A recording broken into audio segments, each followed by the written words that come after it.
जय श्रीमन्नारायण। ओम अस्मद्गुरुभ्यो नमः।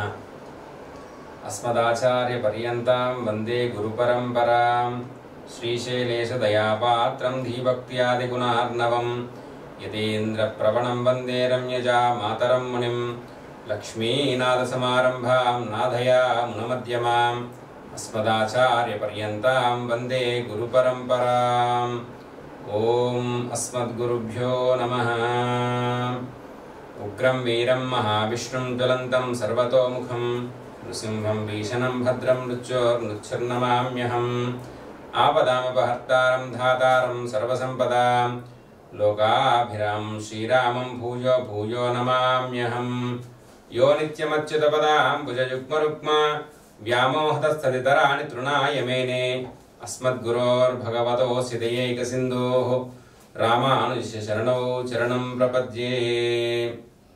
जय श्रीमन्नारायण।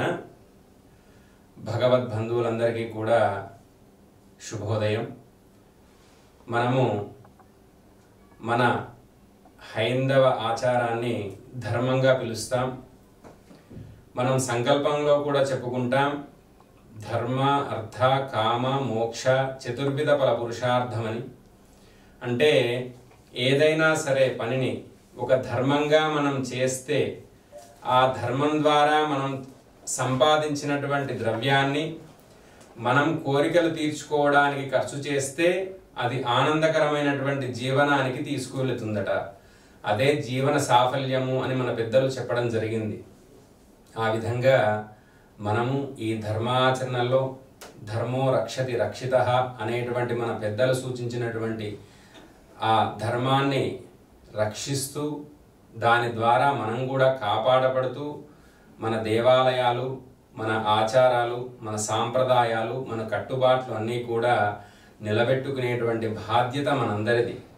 అలాంటి ధర్మ ఆచరణలో భాగంగా మన శ్రీ యాదాద్రి భక్తి ఛానల్ వారు ఈ ధర్మాచరణలో ముందుకు వెళుతూ ఎన్నో ఆధ్యాత్మికమైనటువంటి కార్యక్రమాల్ని తీసుకువెళుతూ జన సంద్రంలోనికి ఈ ధర్మాన్ని ప్రాచుర్యం చేస్తూ ఆ ధర్మాచరణలో ఉన్నటువంటి మెలుగువలను పెద్దల ద్వారా అందరికీ కూడా తెలియచేసేలాగా, కొంతమంది తెలిసినా దాన్ని ఆచరించలేకపోవచ్చు, కొంతమంది తెలియకపోవచ్చు ధర్మ ఆచరణ గురించి.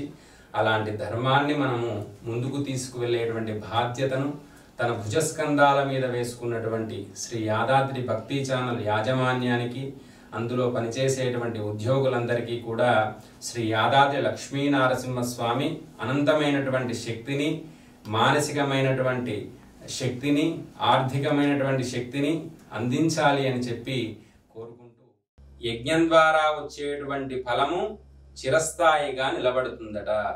మన పూర్వీకుల నుంచి చూసుకుంటే రాజుల దగ్గర నుండి ప్రతి ఒక్కరు కూడా ఏదైనా తనకు కావలసినటువంటి కామ్యాన్ని అంటే కోరికను తీర్చుకోవడానికి యజ్ఞపురుషుని ద్వారా దేవతలని ప్రసన్నం చేసుకునేటువంటి వారట. ఆ విధంగా వచ్చినటువంటి యజ్ఞ ఫలము చిరస్థాయిగా నిలిచిపోతుంది. యజ్ఞం ద్వారా మనం చేసేటువంటి దాన ధర్మాలు మనకున్నటువంటి పితృదోషాలు కానివ్వండి, గ్రహ దోషాలు కానివ్వండి, నక్షత్ర దోషాలు కానివ్వండి, బాలారిష్ట దోషాలు కానివ్వండి, ఆరోగ్యపరమైనటువంటి ఇబ్బందులు కానివ్వండి, ఏదైనా సరే ఆర్థికపరమైనటువంటి ఇబ్బందులైనా, వ్యాపారపరమైనటువంటి ఇబ్బందులైనా, ఉద్యోగపరమైనటువంటి ఇబ్బందులైనా ఈ సుదర్శన స్వామిని నమ్ముకొని చేసినటువంటి వారందరికీ ఎంతో అనుగ్రహాన్ని ప్రసాదించి వారికి ఉన్నటువంటి కోరికలను తీరుస్తూ వారి కష్టాల నుండి బయటపడవేస్తూ భక్తులకు ఎప్పుడూ కూడా కొలిచిన వారికి కొంగు బంగారంగా ఉన్నటువంటి సుదర్శన స్వామిని యజ్ఞం ద్వారా పూర్ణాహుతి సమర్పించి మనం ప్రసన్నం చేసుకోవచ్చు. ఇంకొక విషయం ఏంటయ్యా అనంటే, యజ్ఞం చేసిన ప్రతిసారి ప్రసాద వినియోగం జరిపించాలట.